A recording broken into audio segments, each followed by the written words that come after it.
Good evening and welcome to the Standing Resolution, the show where the oldest arguments get a fresh fight. Tonight's question cuts right to the bone. It asks where a warrior's deepest obligation lives, in the eyes of the person standing next to them in the dark, or in the demands of whatever they hold sacred above all else. That is not a small question. Soldiers, philosophers, and priests have been losing sleep over it for about as long as there have been swords. Here is the resolution as it stands tonight. A warrior's loyalty belongs to his comrades before his gods. Now, before we go any further, a word about how we do things here. Both of our debaters were assigned their positions. They did not walk in off the street, waving a flag for a side they already believed in. They were handed an argument and told to defend it with everything they have. That matters, because what you're about to hear is the best possible case for each position, not necessarily the personal creed of the person making it. Give them the credit they deserve for that. One side will argue that the resolution stands, that flesh and blood loyalty forged in shared danger outranks any divine command. Let me tell you something about loyalty, and I'll tell it plain, the way the sea teaches it. When my crew signed the articles, they didn't sign them to some distant power they'd never laid eyes on. They signed them to each other. Every man put his mark on that paper knowing the fellow beside him had done the same. That's not faith. That's a contract backed by steel and mutual need, and it holds because every hand on deck knows exactly what happens when it breaks. Now your gods, whatever shape you give them, they are silent partners. They don't haul the lines when the storm hits. They don't take a cutlass thrust meant for you. They don't go hungry on a long passage and still stand their watch. Your comrade does. And when a man has bled alongside you, covered your flank when you couldn't cover it yourself, that debt is real and immediate in a way that no divine commandment has ever managed to be. Here's the deeper truth. A warrior's loyalty is only worth something if it can be tested. Gods don't test loyalty the way a battle does. A battle puts a man in a position where betrayal would be easy, profitable even, and survival might argue for it. The fact that he doesn't betray you, Well spoken, Captain. But I have heard that song before, and I know where it ends. You tell me comrades are real. You tell me guards are silent. I tell you this, silence is not absence. The storm does not speak either, and yet every sailor in your crew respects it. The Norns do not shout their weaving from the mountaintop, and yet every man who has watched a sworn brother die on a field he should have survived knows that something larger than friendship is at work in this world. Now hear me plainly. I do not say comrades mean nothing. I have stood in the shield wall. I know what it is to feel the man on your left pressing his shoulder into yours, to breathe together, to hold together when the line wants to crack. That bond is iron. I honor it. But iron can be bent to the wrong purpose, and that is exactly where this resolution fails. A warband without guards is a warband without limit. Your comrades can be wrong. Your comrades can be cruel. Your comrades can march you into a massacre, into a raid on the innocent, into a blood oath that shames every ancestor who ever carried your name. And if your loyalty belongs to them first, before anything higher, then you follow. You follow into.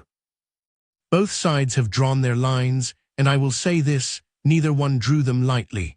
The captain has put the weight of real blood on the table, and the Jarl has just reminded us that a warband without a ceiling is a very dangerous thing.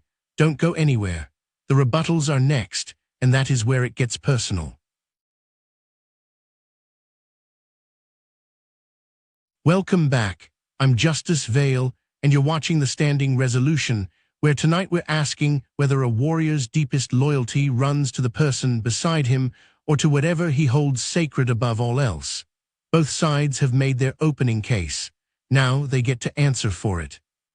The Jarl says a warband without gods has no limit. That's a fine-sounding warning, but let me ask him this. Who exactly is doing the limiting when gods are in charge? Because in my experience, it's always a man. A priest, a chieftain, a king who's had a vision conveniently timed to serve his own ambitions. The gods speak, and somehow they always speak through someone who benefits from the message. That should make any clear-eyed warrior suspicious. Now the Jarl granted me something important. He said the bond between shield brothers is iron. He honored it. And then he said that iron can be bent to the wrong purpose. True enough. But here's what he skipped over. Divine commands can be bent far easier and bent by far fewer hands. One man with a claim to sacred authority can redirect a whole army. It takes genuine persuasion, it takes shared reckoning, to move men who owe their loyalty to each other. The articles on my ship, they weren't handed down from above. Every man debated them, every man signed them. That process, messy and human as it was, produced better justice than any edict I've seen delivered in a god's name. The Jarl worries about following comrades into the dark. Captain, you have just argued yourself into a trap, and I want you to see it clearly. You say the gods always speak through a man who benefits. Yes, sometimes that is true. Priests lie, chieftains dress ambition in holy cloth. I know it as well as you do. But now tell me what you have replaced that with. You have replaced it with the crew, with the men who sign the articles. And those men, Captain, also benefit. They benefit from plunder, from territory, from the blood of whoever stands in their way. You have not removed the corruption of self-interest. You have simply spread it among more bodies and called it democracy. You said it yourself. It takes genuine persuasion to move men who owe loyalty to each other. But persuasion toward what? Toward whatever the warband wants. And a warband can want terrible things with great enthusiasm and perfect solidarity. The guards, the oaths sworn before them, these stand outside the warband's wanting. They are the standard against which the wanting is measured. When my men swore on the ring before Odin, they were not swearing to me, and they were not swearing to each other. They were swearing to something that would still be their judging th. Captain Rune, you've put a lot of weight on the articles, the idea that warriors reasoning together produce better justice than divine command. But I want to press that. At the moment of crisis, when the line is breaking and a man has 3 seconds to decide whether to hold or run, is he consulting the articles? Or is he looking at the face of the man beside him and feeling something that has nothing to do with reasoned agreement? You've put your finger on something real, Justice, and I won't dodge it.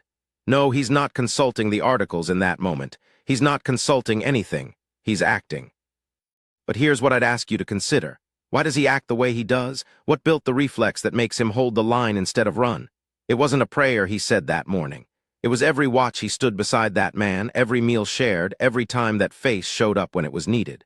The articles didn't create the loyalty in the moment of crisis. They created the conditions for it long before the crisis came. They made the trust possible. The gods might inspire courage in a man fighting alone. But a warrior holds the line for the person whose name he knows, whose family he's heard about, whose life is now tangled up with his. That's not a reasoned calculation, that's something deeper, and it was built by comradeship, not commandment. Jarl Havard, you've argued that divine oaths provide the ceiling that keeps a warband from marching into ruin. But here's what I haven't heard you account for. Throughout history, warriors swearing those very oaths before those very gods have committed atrocities, holy wars, sacrificial raids, sanctioned massacres, with complete theological confidence. If the sacred ceiling is supposed to stop men from following each other into the dark, why has it so often provided the lighting? Justice, that is the sharpest question of the night, and you are right to press it hard. Yes, men have draped atrocity in holy cloth since the first altar was built. I will not pretend otherwise. But notice what you have described. Men who use the gods as a mask for what they already wanted. That is not divine loyalty. That is comrade loyalty wearing a borrowed robe. The warband wanted the raid, wanted the plunder, wanted the blood, and then reached for sacred justification afterward. The gods were a costume, not a ceiling. A true oath before Odin binds a man to honor, to measure his deeds against something that does not flatter him and does not need his approval. When warriors genuinely hold to that, when they ask whether the gods would call this deed worthy, it checks the warband's hunger rather than blessing it. The corruption you name is men betraying the gods, not the gods betraying men. The Jarl just made a distinction that could save his whole argument or sink it, depending on what comes next. Because up ahead is the moment this show is famous for, the Steelman round, where each debater has to stand up and make the strongest possible case for the side they've been fighting against. Stay with us. You really don't want to miss this one. Welcome back to the Standing Resolution. I'm Justice Vale, and we are asking tonight whether a warrior's truest loyalty belongs to the comrade beside him or to something higher. We've had the arguments. We've had the challenges. Now comes the part that separates the debaters from the advocates, the Steelman round. I'll grant the Jarl his strongest ground, and I'll grant it honestly because he's earned it. Here is the best case against me. Comrades can be wrong together. Not just a little wrong, but catastrophically, enthusiastically, unanimously wrong. A crew that owes everything to each other and nothing to any higher measure can sail straight into the worst thing imaginable and call it solidarity all the way down. The warmth between men who trust each other is real, but warmth has no compass. Brotherhood is a bond, not a direction. And if there is nothing above the warband to judge the warband, then whatever the warband wants becomes right simply because they want it together. That is a terrifying thing. I have seen crews whip themselves into a shared madness that no single man among them would have chosen alone. The mob has its own gravity. Without something that stands outside it, something that doesn't need the crew's approval to exist, there is nothing to resist that pull. The Jarl is correct that a ceiling matters. He is correct that a man needs a standard he cannot vote away. That is a serious argument, and I have held it in my hands and turned it over. But here is why I still stall. Let me give the captain his due, and I will give it fully, because a man who cannot speak his enemy's strength is a fool who will be surprised by it. Here is the best case for the resolution, and it is this: the guards do not bleed for you. In the moment when everything is chaos and noise, and the line is about to break, the only thing standing between you and death is the man to your left and the man to your right. That bond, that mutual debt written in shared fear and shared endurance, is not an abstraction. It is weight-bearing. You can feel it in your chest. A warrior who has carried a wounded brother off a field knows something about loyalty that no temple ceremony has ever produced. That knowledge is immediate, it is earned, and it does not require interpretation. There is no priest standing between you and your obligation to the man who took a wound meant for you. The debt is clean, and the claim is undeniable. And I have held that argument like a good sword. I know its balance. But here is where it fails me. The captain's strongest point is also his most dangerous one. He says the debt to comrades is clean and undeniable. Yes, that is exactly what makes it a weapon in the WR. Both sides just did something rare. They picked up the other argument, held it honestly, and then put it back down. That takes a kind of intellectual courage you don't see every night. But the closing arguments are where it all comes to a point, and I promise you, neither of these two is finished. Stay with us. Welcome back. I'm Justice Vale, and this is the Standing Resolution, where tonight we've been asking whether a warrior's deepest loyalty runs to the person bleeding beside him or to something that outlasts them both. Both sides have made their case, and now each gets one last chance to make it stick. Closing arguments beginning now. Here is what it comes down to, and I'll say it once plain. The Jarl told you the gods are silent because they're asking you to think. I'd say they're silent because they're not there in the mud with you. Thinking is a fine thing, but a warrior doesn't need a theology. He needs someone who will drag him out when he falls. Every argument against me tonight has relied on the same sleight of hand. It says, comrades can go wrong, comrades can be cruel, comrades need a higher check. True. But that higher check, wherever it comes from, whatever name you give it, it only reaches a man through the living world, through the shame in a comrade's eyes, through the weight of an oath sworn to a face you know, through the voice of someone who will still be standing there to judge you when the fighting stops. The sacred doesn't arrive from above. It travels sideways, from one human being to another, carried by the people who have earned the right to carry it. The articles didn't come down from the sky. My crew wrote them, argued them, signed them, and bled by them, and they held. Gods inspire, comrades show up.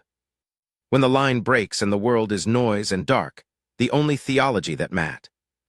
Captain, you have given a beautiful speech about men who show up. I honor it. But you have spent this whole night describing what comrades do and never once asked what they should do. And that gap is where your argument falls.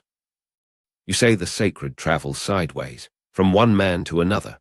I agree. But it has to be traveling toward something, or it is just men passing their appetites around in a circle and calling it wisdom. The oath sworn before the gods is not a ceiling because it comes from the sky. It is a ceiling because it was there before your warband formed and will be there after your warband is ash. It cannot be outvoted.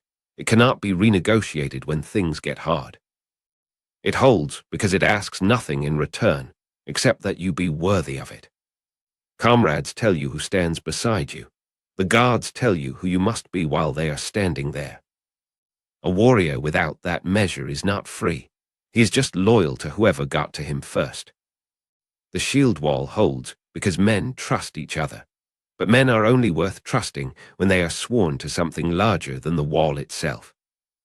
Hold your comrades close, but hold your guards closer because they are the only thing in TH. And there it is. 2 warriors, 2 visions of what loyalty actually means when it costs something. Captain Rune gave us loyalty you can feel, built in the dark, proved under fire, carried by the people who actually show up. Jarl Havard gave us loyalty that judges, a standard that stands outside the warbands wanting and refuses to be outvoted. Neither of them flinched, and neither of them should. I want to thank Captain Rune and Jarl Havard for the kind of arguing that makes this show worth doing. They were handed their positions, they didn't choose them, and they made the strongest possible case for each one. That is harder than it looks, and they both did it with something close to grace. The resolution is still standing. Whether it stands for you is the only question that matters now, and that answer belongs entirely to the people watching. If you want a say in what gets argued next, head to Paxelle.tv and cast your vote for the next resolution. The oldest questions deserve the freshest fights, and we want to know which one you'd like to see on this floor. One last thing before we go. The standing resolution features AI personas. The voices you heard tonight are CR.